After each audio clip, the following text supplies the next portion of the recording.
Good afternoon, Elpis scholars, and greetings from Knoxville, USA.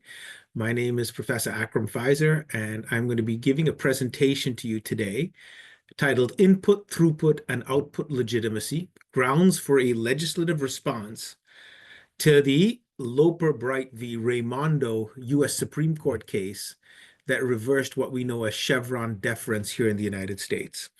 And so I'm very honored to make this presentation, and I'm going to now share my screen so we can follow the presentation here. So here's the title, and I'd just like to thank all of you for inviting me to make this presentation. In a recent Financial Times column, the highly regarded Martin Wolf, describing the United States, calls it the best of countries and the worst of countries. By best of countries, he says that the U.S. has seen the wealth gap between itself and other rich countries, as measured by per capita income, grow dramatically since 2000 due to higher labor productivity growth in the U.S. compared to these other countries. He writes that the U.S. is also the best of countries because it is home to the world's most valuable publicly traded companies, namely Apple, NVIDIA, Microsoft, Alphabet, Amazon, and Tesla, many of which were unknown until the 21st century. But Martin Wolf writes that the U.S. is also the worst of countries. In writing that, he cites the fact that the U.S. homicide rate is 6 times as high as that of the United Kingdom and about 30 times that of Japan.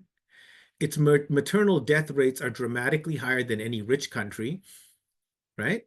Its life expectancy has flatlined and is now significantly lower than the rich world average. Its incarceration rate at 541 per 100,000 inhabitants is closer to that of failed states such as El Salvador and Cuba than it is to other rich countries. And that in spite of the fact that the US spends dramatically more money per person on healthcare than other rich countries, right? This has more to do with a massive wastefulness of resources than an interest group capture than legitimate public need. Wolf writes that the relatively high inequality of the US and the insecurity of those in the bottom and middle of the income distribution has led to what he labels a proto-populism, which is a political marriage of the ultra-rich seeking deregulation and low taxes with the insecure and angry middle and lower middle classes seeking people to blame for their socioeconomic stagnation. The result of this dynamic, which Wolf labels Trumpism, may well undermine what he identifies as the underpinnings of the US rise to prosperity, namely the rule of law, political stability, a sense of national cohesion, freedom of expression, and scientific excellence. So, these are the questions presented. Why has the US, in spite of its dominant position in the international system, been unable to improve its inhabitants' human development? Why has there been an erosion in the quality of American democracy? Might the government be inadvertently debilitated by emotional and irrational democratic choices that are worsened by a conservative fetish to keep government agencies on a short leash? If this is the case, the Supreme Court's decision in Loper Bright Enterprises v. Raimondo, which was issued last year, right, could actually worsen the problem. And we're going to get into that decision shortly. Okay, here's the Israeli-American academician Daniel Kahneman. He died recently, but in his book, Thinking Fast and Slow, Kahneman identified the human behavior's 2 different systems for forming thoughts, namely a system 1, which operates at high speed, is unconscious, emotional, often irrational, and tends towards stereotyping, and a system 2 brain, which is conscious and rational, but slower and operates less frequently. Kahneman writes that one of the major mistakes we make in evaluating democracy and the electorate is to assume that voters base their decisions on their system 2 brains that are deliberative and rational, when indeed impulsive and emotional system 1 thoughts predominate. So the system one brain, what is it? It's kind of the default brain we use because life is so busy and we don't want to devote too much energy to every waking moment, right? System one thoughts suffer from what are known as the anchoring effect. In other words, we frame ourselves on a certain number. The availability bias, right? It's easier to think crime is going up, not because it's true, but because we see so many crime dramas on TV. The conjunction fallacy, right? We sometimes think two items are related when they're not, right? So for example, a typical conjunction fallacy would be to blame crime on immigration, right? We associate both as problems, and therefore one causes the other. The optimism bias, right? Sometimes, right, for example, we engage in an optimism bias based on our own predilections and our sense that we are in control. An example of that is 93% of Americans perceive themselves to be above average drivers. And most of us tend to feel, right, more optimistic about driving than flying, when indeed flying is geometrically safer than driving. Risk aversion, right, which is we're afraid to lose more than we're happy to gain. Typical risk aversion would be we'd reject a coin toss, right, whether we'd gain 400 euros or lose 400 euros, because we're afraid of the loss more than we're concerned about the gain. And a typical risk aversion paradigm would be we're more likely to only accept the coin toss if the gain is 600 euros and the loss is 300. Framing, and then sunk cost, the sunk cost fallacy, right? In other words, we tend to spend more on something if we've already spent a ton of money on it. In other words, by way of example, in our day-to-day lives, sometimes we don't want to realize a loss or a bad investment, and we stick with it, okay? And these system one brain thoughts explain why the electorate often votes for candidates who propose suboptimal public policies, right?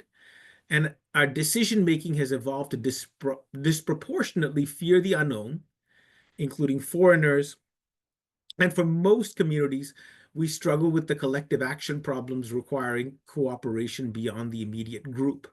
In the United States, for example, sometimes we struggle to this very moment with the collective action requirements, for example, to deal with climate change, okay? The system two brain, right, it's more rational and deliberative, but requires intentionality, and we therefore use it less frequently. If the system two brain is triggered by a focused and not an emotional mind.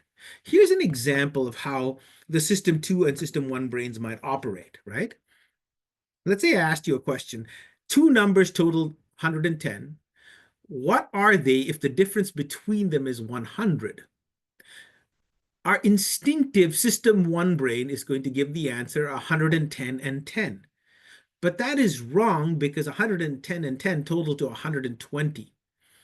The correct answer is 105 and 5 because 105 and 5 total to 110, and 105 minus 5 is 100.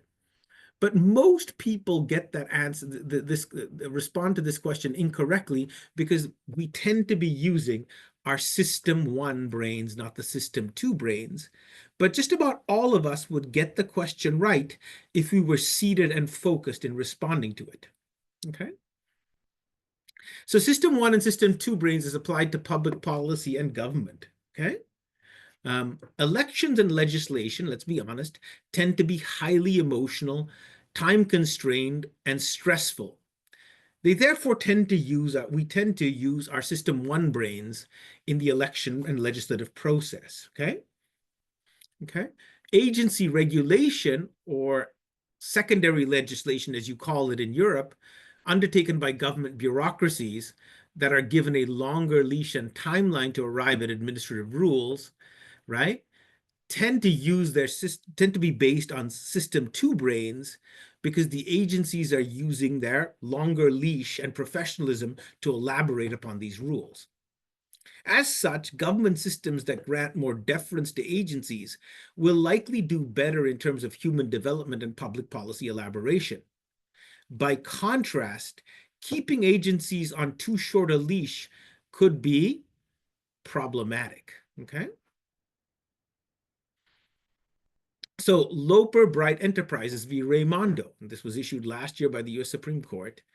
And in this case, the Supreme Court reversed Chevron v. National Reverses Defense Council from 1984 to conclude that the American Administrative Procedure Act disallows reviewing courts from granting any deference to agency rules that are challenged in court on the ground that they are inconsistent with the enabling legislation.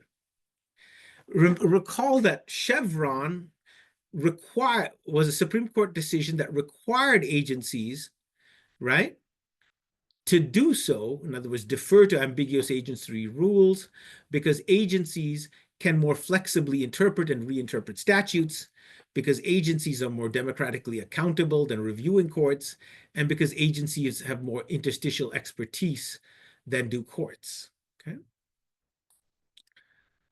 So let's just explain a little bit about American administrative law so that you understand the significance of this decision and why I'm recommending consideration of input throughput and output legitimacy to perhaps address the issue.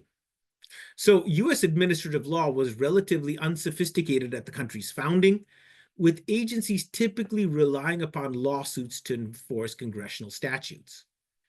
The system was updated in the late 19th and early 20th centuries to allow for administrative adjudications undertaken by agencies such as the Interstate Commerce Commission and the Federal Trade Commission.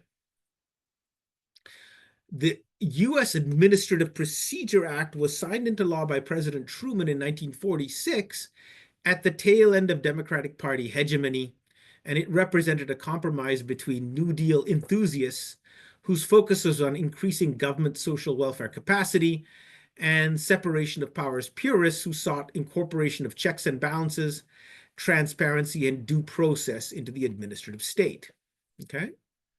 Although the APA's framers were primarily concerned with adjudications, that was internal agency adjudications, it supplemented agency adjudicatory power with broad rulemaking power subject to transparency and public input, and on the back end of the administrative process, deferential, though not supine, judicial review designed to protect both the integrity of agency decision-making and individual rights from state abuse. So how exactly did that process unfold, right? First, Congress enacts bicameral legislation that is signed into law by the president. In that legislation, Congress directs the responsible agencies to issue a notice of proposed rulemaking with what are called tentative rules to enforce the law and invite public and notice and comment on the accuracy and legitimacy and wisdom of those rules. The agency then is supposed to hold a public hearing and receive public comment as to the wisdom of those tentative rules. After that is done, right, it is to incorporate this feedback and issue final rules, which before being implemented have to go through the White House Office of Information and Regulatory Affairs through a process called OIRA review, and then the final rules are published in the Federal Register. Very importantly, right, unlike in Western Europe, any interested party who disagrees with the legality of these final rules, or in other words, believes that they're beyond what was authorized in by Congress, can collaterally challenge the rule by commencing suit in court as to the rule's legality. Okay. So administrative rulemakings under the APA, right? Rulemaking, though, which was initially subordinated to adjudication, has, since basically the 1970s and late 60s, become the most visible mode of agency policymaking, typically employed, right, to formulate the most important and controversial policies. Rulemaking process tends to attract substantial attention from interest groups, regulated parties, elected officials, and the general public. Informal legislative rulemaking greatly advanced the rule of law by placing the entire country on notice as to what rules would be applied for enforcement purposes. It alleviated the due process concerns of adjudication by requiring that all rules be published in the Federal Register and mandating the incorporation of public feedback prior to finalization in the notice and comment process. Okay.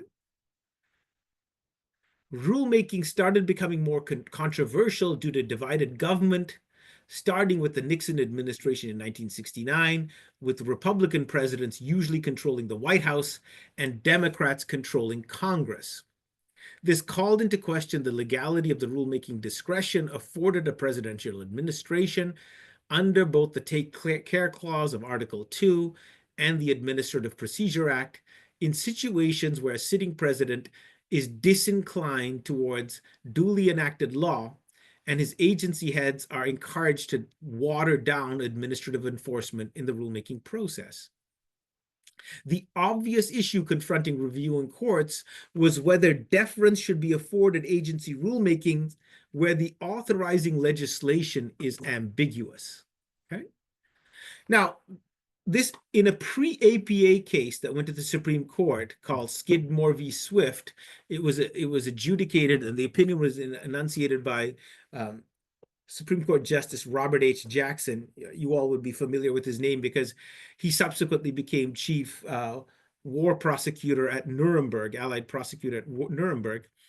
He wrote in a case called Skidmore v. Swift, right, that reviewing courts should show respect and therefore defer to non-binding agency interpretations, right, of law, right, and fact, right, that were not mandated, in other words, that were not legislative rules. So that was basically the basis for the legitimacy behind Chevron. In other words, if an agency's interpretation of a non-binding informal policy letter, for example, like in Skidmore v. Swift, or interpretive rule that never went through notice and comment, should be given deference, the rationale is compelling to give deference to a rulemaking that was based on congressionally authorized notice and comment, right? So in Chevron in 1984, the Supreme Court attempted to resolve the issue of the proper level of discretion to be afforded agency legislative rules purporting to implement congressional legislation when the governing legislation is ambiguous to the reviewing court, okay? And Chevron involved the Environmental Protection Agency's definition of the term stationary sources of air pollution under the Clean Air Act amendments of 1977, which was signed into law by President Carter and required new or modified major stationary sources to comply with various stringent permit requirements with the goal of improving air quality. Under the Carter administration, the EPA at first determined that stationary source referred to each individual piece of pollution-emitting equipment. However, the less environmental friendly Reagan administration took office in 1981, and its EPA, after notice and comment, issued a new definition that changed its position and construed stationary source to mean the entire aggregate plant, such that firms could avoid permit requirements by offsetting the emissions from new equipment with reduced emissions from old equipment in the same plant. After the District of Columbia Court of Appeals, that's called the DC Circuit, which is the second most powerful court after the Supreme Court, invalidated the rule on the grounds it was inappropriate for a legislative scheme designed to improve air quality, the U.S. Supreme Court, in a unanimous 6-0 decision by Justice Stevens, reversed. It was 6-0 because 3 justices recused themselves. Justice Marshall recused himself for health reasons. So did Justice Rehnquist. And Justice O'Connor, she recused herself because she had received an inheritance of Chevron shares, so she thought she should recuse herself, okay? And Stevens' opinion concluded that because the statutory text was ambiguous, the legislative history silent on the precise issue, and the general statutory purpose of improving air quality too broad and self-contradictory to be decisive, the reviewing court should defer to the EPA's reasonable accommodation of manifestly competing interests. This deferential approach to legislative ambiguity was plausibly taken because the conservative majority on the court sought to rationally supplement the APA's requirement that courts defer to agency actions with a requirement that deference be applied to challenges involving legislative rules, especially in an era of divided government. So this led to what came for the next 40 years. 40 years, it was known as the Chevron two-step. Okay. Step one provided that the court is to determine whether applying traditional rules of statutory construction, whether, right, that gives a clear answer to the question in hand. In other words, does it resolve the issue of whether the rule is legal? If it does, this ends the matter and the court must give effect to Congress's unambiguously expressed intent. If, however, the court finds the statute remains ambiguous or silent after exhausting the traditional tools of statutory construction, the court at step two is not to substitute its own construction of the statute for a reasonable interpretation made by the agency. This is because Congress delegated rulemaking authority consistent with the statute to the politically accountable agency. Okay, that's Chevron step two, which, as you can see, is very favorable to the agency because permissible is a very deferential standard. Okay, so Chevron's proponents supported this framework because they said agencies are designed to be democratically accountable, and because agencies have greater expertise and specialized knowledge with respect to a statutory scheme than inexpert reviewing courts. Its proponents included Justice Scalia, who argued that Chevron enabled for flexibility because agencies could always revisit their definition of rules, while reviewing courts are bound by stare decisis. Okay. Chevron's opponents, though, right, they found that Chevron step two to be at odds with Article 3's vesting clause requirement that the judiciary interpret the law and Article 1's requirement that legislative power only come from Congress and not agencies. And so as the years went on, conservatives became increasingly disquieted by what they felt was a regulatory ratchet that was created by the Chevron two-step. In other words, a certain pro-government bias within agencies and the deferential permissive approach under step two meant there was a uptick in regulation beyond what Congress would have intended.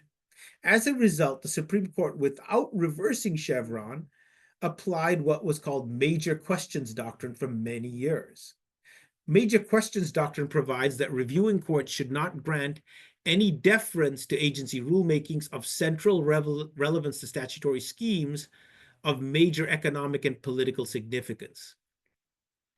It did not informally replace Chevron. It simply added an exception to it. And there were many cases that used major questions. In King v. Burwell, major questions was applied by Chief Justice Roberts' majority opinion, right? And it concluded that the IRS rule, which granted tax credits for health plans purchased on both federal and state exchanges, should be upheld because it was consistent with a statutory scheme designed to provide nationwide universal health care. And in West Virginia v. EPA, the court used major questions doctrine to invalidate the Obama administration's Clean Power Plan on the grounds that Congress did not authorize EPA to mandate generation shifting from dirtier to cleaner sources of power generation because EPA had never issued such a mandate in the past. Going further, in Biden v. Nebraska, the Supreme Court used major questions to invalidate the Biden administration's student loan forgiveness plan, right? Because the court concluded that the HEROES Act, or Higher Education Relief Opportunities for Student Act of 2003, did not authorize loan forgiveness. It merely authorized the secretary to delay payments. So the court applied major questions doctrine for many years without reversing Chevron, I think largely because it lacked the votes for a full reversal, right?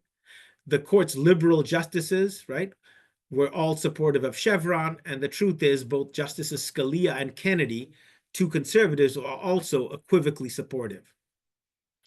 But after Scalia, Kennedy, and Ginsburg were replaced during the Trump administration by Justices Gorsuch, Kavanaugh, and Coney Barrett, right, this framework changed. All of these judges opposed Chevron. It took until 2024, though, for the court to finally reverse it using Loper Bright. My conjecture is because the court in 2022 had used a lot of its political capital in overturning Roe v. Wade and reversing federal abortion rights, and perhaps gutting Chevron the same year as abortion might have been too much too soon, even for conservatives, right? So finally, in 2024, in Loper Bright v. Raimondo, the Chief Justice issued a majority opinion joined by Justices Thomas, Alito, Gorsuch, Kavanaugh, and Coney Barrett that overrules Chevron because, according to the court, APA 706 disallows courts from granting deference to agency statutory interpretations, and such that agency Chevron deference could not be squared with the APA, right? Okay.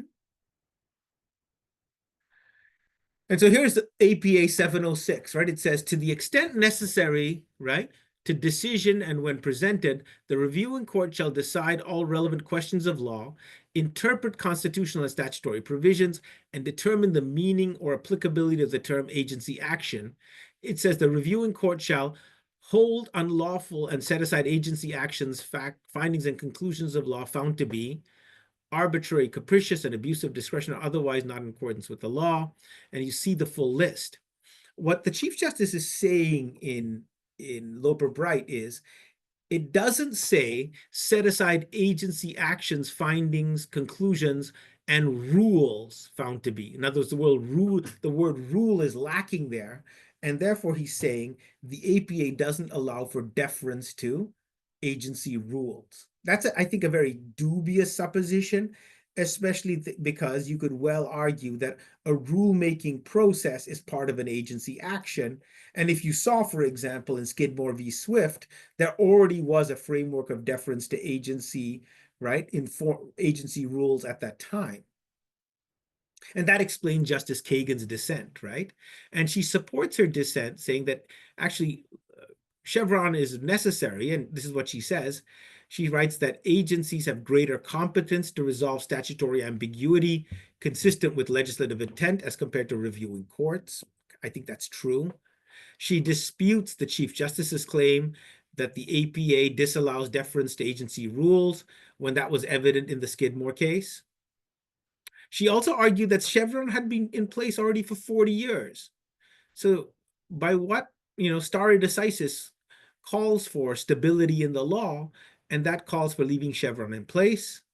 And she argues that Chevron, which mandates all courts to defer to the agency rule, assures more uniformity amongst the 94 federal district courts and 12 circuit courts of appeal than leaving it to each separate court to apply its own bias in arriving at congressional intent, right? So Loper Bright presents a threat, right? Loper Bright Enterprises and the complete gutting of judicial deference to agency rules will more likely further erode government capacity and concomitantly trust in government, which is already under siege for heterodox reasons, including the inability of the state to protect citizens from rapid demographic and technological changes brought about by globalization and climate change, okay? So let's take a few international comparative analysis, right? Kent Barnett and Lindsay Vinson, both professors, they undertook a comparative analysis of how courts in Germany, Italy, and the UK, Canada, and Australia approach issues of agency deference.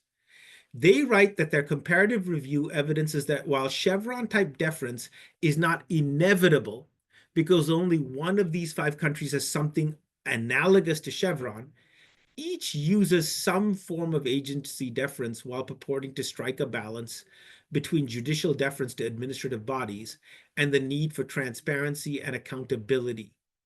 Barnett and Vincent point out that excessive deference to agencies is viewed skeptically in many countries, as it gave foundation to the Nazis' rise to power in 1930s Germany.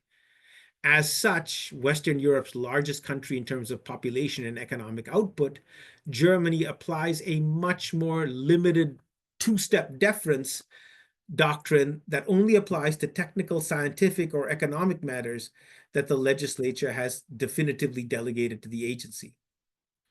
Here are Susan Rose Ackerman and Eduardo Jordão.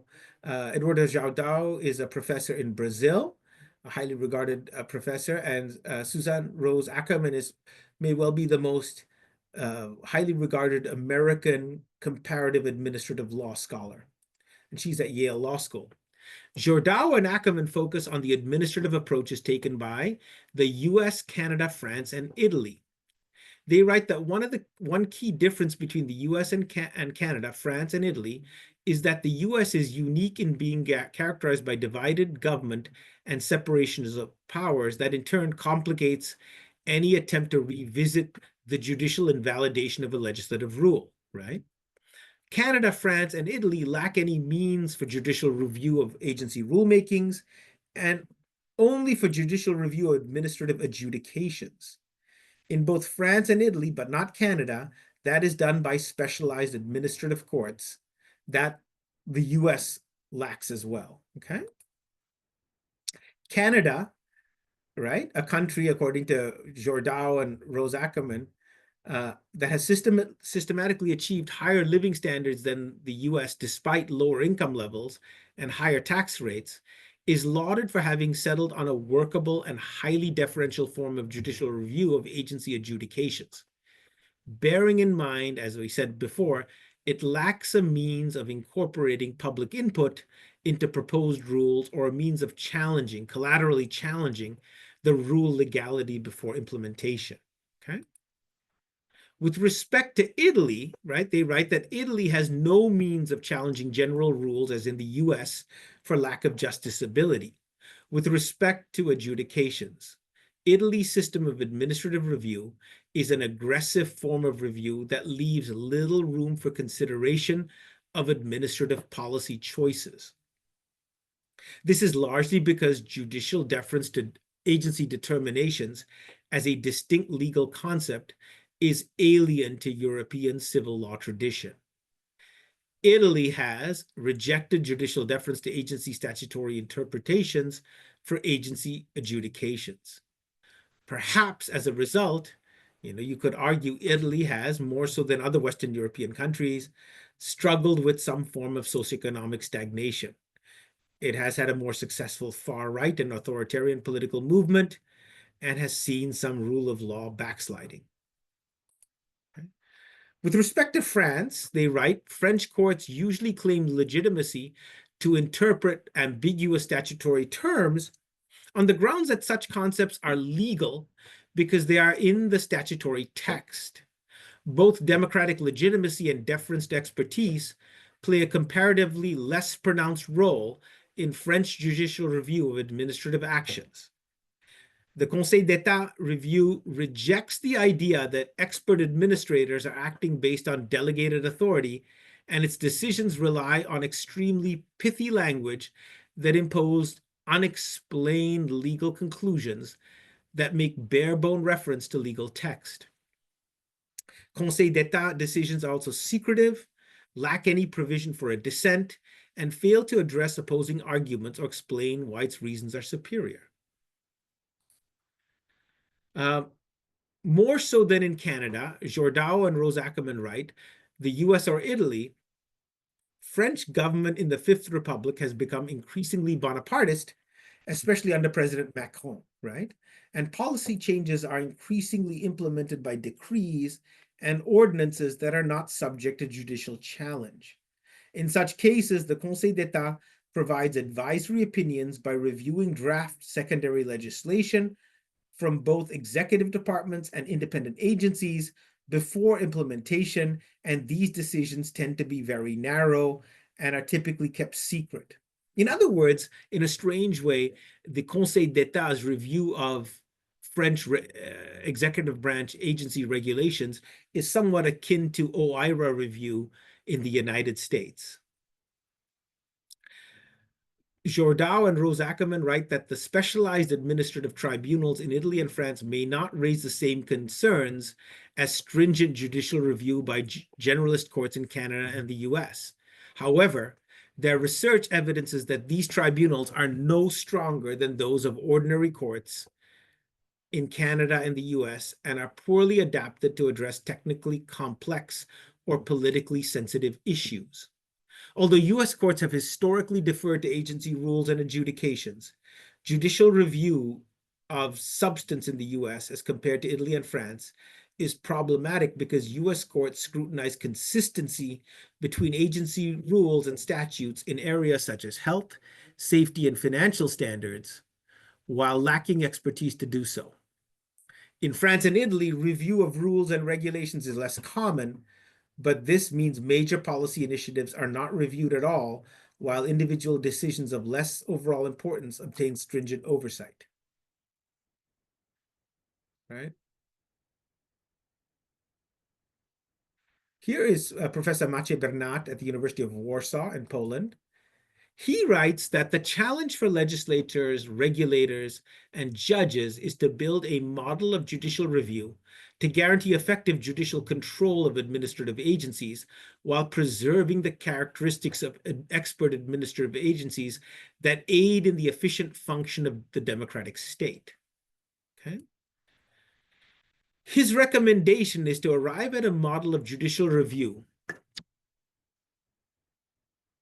purporting to preserve the positive aspects of judicial deference, especially the need for expertise and flexibility in administrative decision-making, with the need for sufficient safeguards to protect against administrative abuse of power.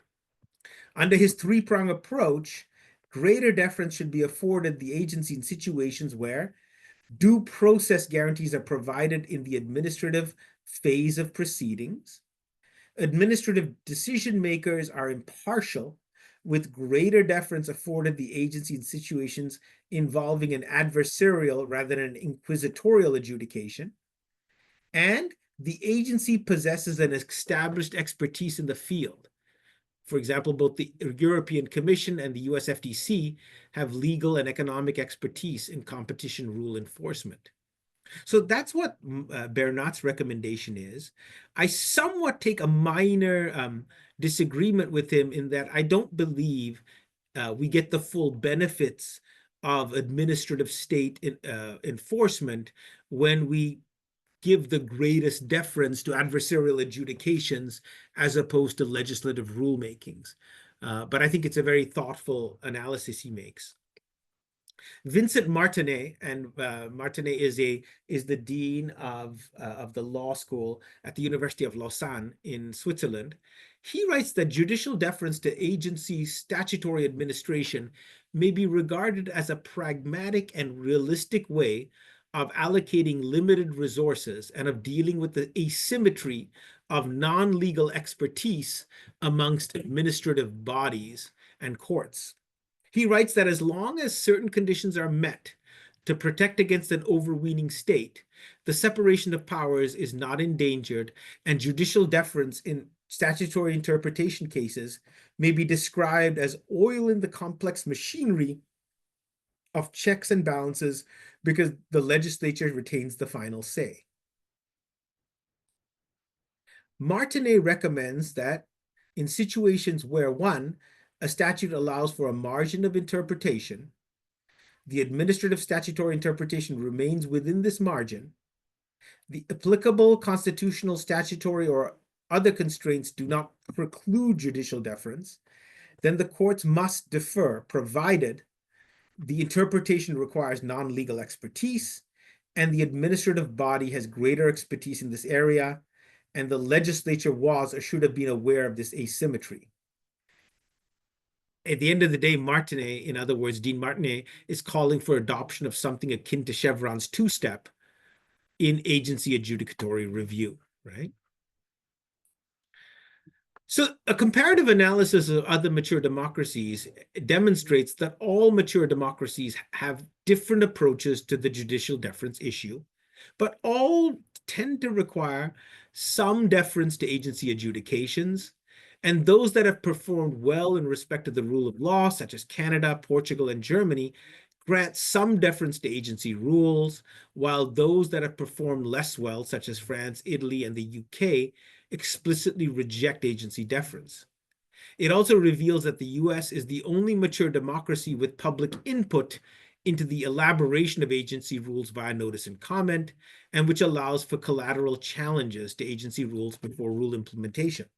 On the plus side, I think this enhances the due process protections of American agency rulemaking. On the negative, it delays and bedraggles the process, perhaps for too long.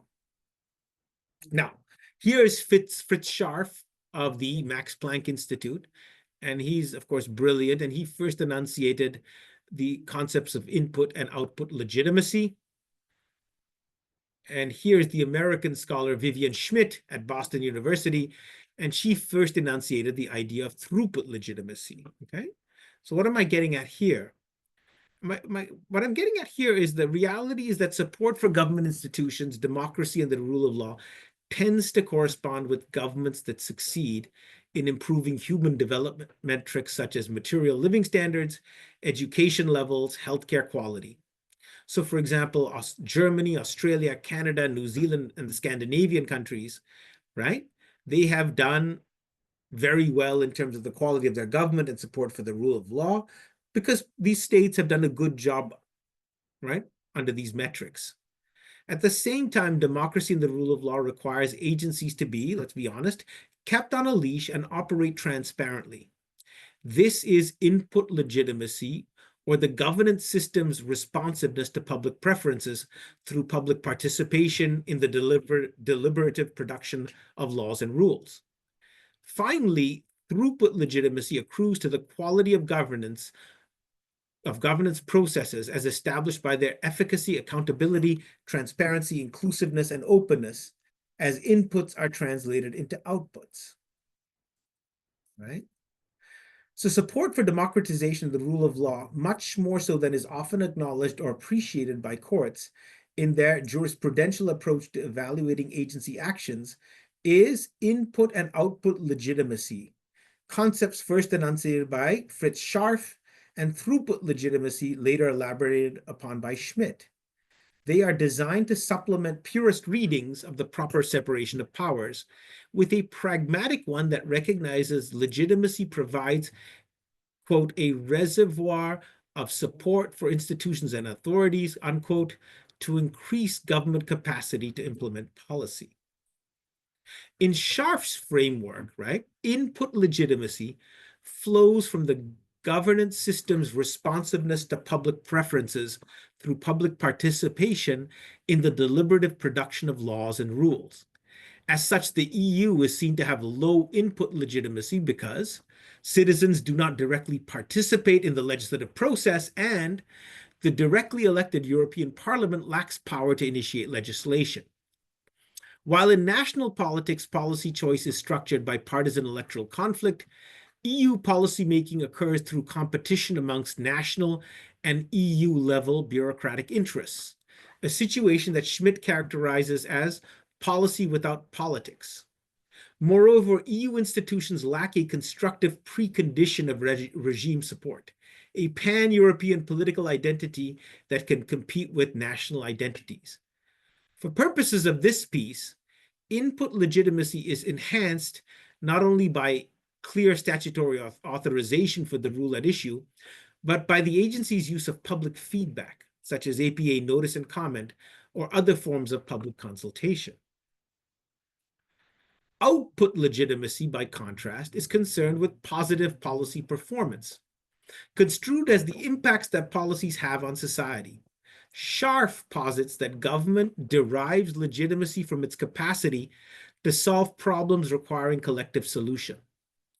Scharf's scholarship, which focused on the EU, posited that output legitimacy is complicated by multi-level governance between the European Commission and the EU member states, The same could be said about the US with respect to separation of powers and allocation of power between the federal government and the states.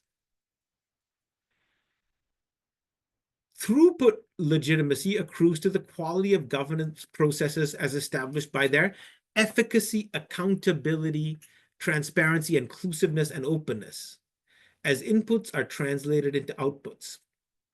The EU has often been criticized for lack of transparency and external accountability, particularly in how bureaucratic experts interact with organized interests.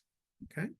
Throughput echoes Sabatier and Mazmanian's emphasis on agency staff's sustained and open cultivation of support from politicians, stakeholders, and the public as a precondition for the achievement of statutory objectives. John Hibbing and Elizabeth Theis-Morse, their empirical scholarship on American public opinion, as well as Western European scholarship that evaluated public reaction to European Union integration, recognizes that public support for democratic institutions remains strong, provided the public is content with the system outputs and elected politicians' behavior. Okay? Professors Bernauer, Morenberg, and Kubi, their empirical analysis of the UK and Germany, right, found that although public opinion does focus on input legitimacy, output legitimacy appears to matter more, right? Their study, which focuses on international governance, further concludes that process improvements are unlikely to compensate effectively for poor output performance in the public's approach to evaluating policy. Their study, which focuses on international governments, further concludes, right, this was evident in the US during the Cold War, when high economic growth and full employment facilitated a bipartisan consensus on immigration and expansion of civil and political rights for racial minorities. Right? It also applied in Europe during the same time frame, first during the period of very high economic growth known as les Trente Glorieuses, as well as the 1980s when under, right, Jacques Delors, it succeeded in obtaining member state approval to deepen European integration by way of the Single European Act and expand EU membership to include the previously authoritarian states of Southern Europe and the former Soviet bloc states of Central and Eastern Europe. Okay. The European project was broadly popular with member state electorates because European integration provided definite output legitimacy in the form of amicable and peaceful relations between member states, increased incomes for most EU citizens, dramatically improved primary, secondary, and tertiary education levels, and as a result, improved living standards, especially for the working class. The output legitimacy of EU integration and expansion led to a virtuous circle or cycle whereby improved living standards in Western European countries facilitated further public support for the European Union, which in turn facilitated further integration and expansion. So as applied to the US, input legitimacy would be strongest in situations where the agency has adopted the rule in question based on a clear statutory scheme that is consistent with the broader political culture's understanding of the law in question's purpose, right? This input legitimacy would be enhanced in situations where the agency has submitted the rule for public feedback by way of APA 553 notice and comment.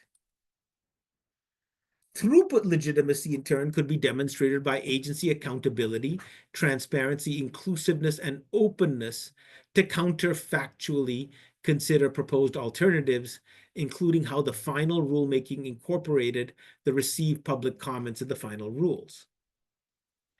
And output legitimacy would ideally demonstrate that the agency rules reflect application of agency expertise and professionalism, including contemporaneous consideration of alternative rules, both before and after issuance of the tentative rules, and how the agency arrived at the final rule in question. So this is my proposal, right? Because Loper Bright Enterprises overruled Chevron and disallowed reviewing courts from deferring to agency rules because APA 706(2) purportedly disallows it, Congress should step in and amend the APA to require courts to defer to agency rules as well as agency actions, findings, and conclusions of law. However, to address the legitimate concerns of those seeking to preserve the proper separation of powers, this deference should be afforded only in situations where the challenged rule was based on a valid congressional delegation and benefited from public consultation and other forms of input legitimacy, that the agency process demonstrated accountability, transparency, inclusiveness, and openness to counterfactually consider proposed alternatives, that's throughput legitimacy, and finally incorporated administrative and professional expertise to arrive at the final rule, that's output legitimacy, okay? In these situations, the court should defer to the rules in question and only invalidate them in situations where they are clearly unauthorized by the statutory text or where the legislation explicitly precludes the regulatory endeavor. This does not mean that judicial review is to be so supine that it risks contempt. Rather, it's to be hard look review, right? To make sure that the agency decisions properly incorporate agency expertise by way of proceduralism requirements designed to protect agency professionalism and expertise from improper political pressure that would harm public policy outcomes. This framework currently applies to how the court evaluates agency actions, findings, and conclusions under APA 706.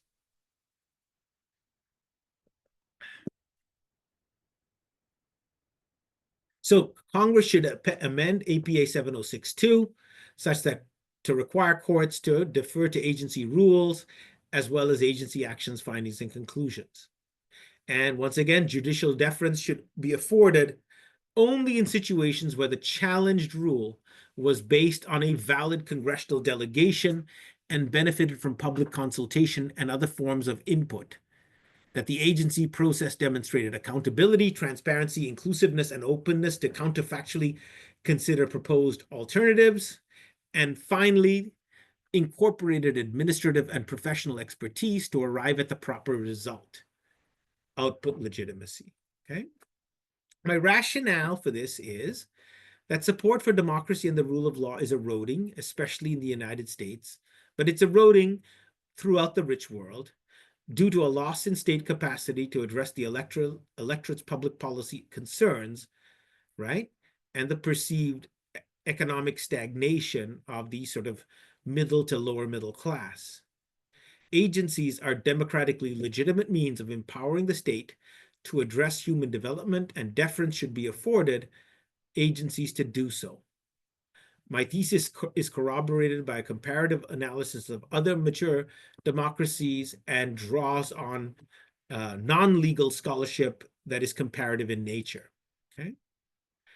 So this article was a modest attempt to update the scholarship on adapting the American administrative state to the non-deliberative, hyperpolarized Washington of today. It drew on the research of the late Nobel laureate Daniel Kahneman and European and American scholarship to incorporate the legitimacy doctrines of input, output, and throughput legitimacy as a means of reconciling what is currently the almost unbridgeable gap between advocates of judicial deference to agencies who prioritize the benefits of agency expertise and its opponents who prioritize keeping agencies on a shorter leash as a means of accountability, okay? Its fundamental conclusion is that rejecting judicial deference to agency rulemakings is likely to be a costly misadventure that will likely compound the problem of state incapacity that has fueled the twin problems of anarchy and authoritarianism in the rich world.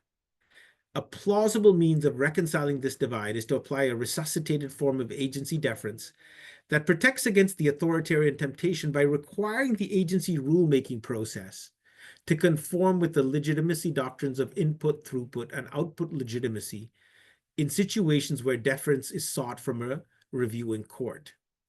This mode of analysis is akin to what is currently applied by courts reviewing agency decisions as opposed to rules through a deferential process known as hard look review.